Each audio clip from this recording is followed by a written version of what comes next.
pas le livre principal dont on va en parler, Oui. mais qui fait le lien entre vous deux, puisque vous ne connaissiez pas avant ce livre. Non, on s'est rencontrés quand j'ai fait ce livre. Et puis, Je vais laisser circuler. voilà, c'est un livre sur... bon, je vais commencer par le début d'abord. Pourquoi je me suis intéressé à la Shoah et à l'occupation. J'avais écrit un livre sur les résistants en France, qui étaient les résistants, opinion politique, milieu social, motivation. Et il y avait un certain nombre de chapitres. Parmi ces chapitres, le premier chapitre c'était sur les journaux et les tracts, ensuite c'était sur le renseignement, ensuite il y avait les groupes actions, ensuite il y avait les maquis, et en dernier chapitre, il y avait les résistances juives.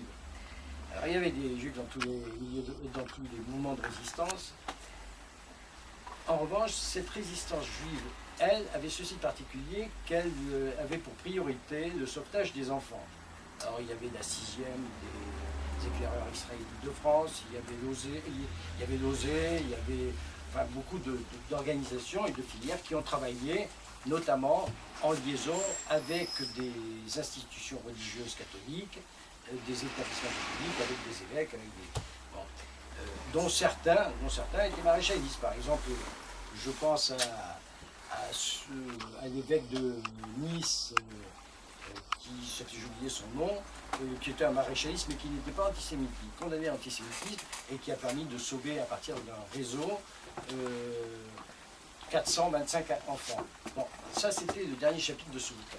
Donc, m'intéressant à la Seconde Guerre mondiale et à la Shoah par le biais de, donc, plus particulièrement de ce dernier chapitre, j'ai tout naturellement glissé vers les enfants cachés. Et là j'ai écrit « Je veux revoir maman » parce que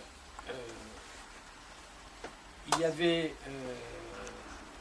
75 000 enfants juifs en France au début de la guerre, 12 000 ont été déportés et assassinés dans les camps de la guerre. Mais il y en a eu, heureusement, une grande majorité qui a été sauvée.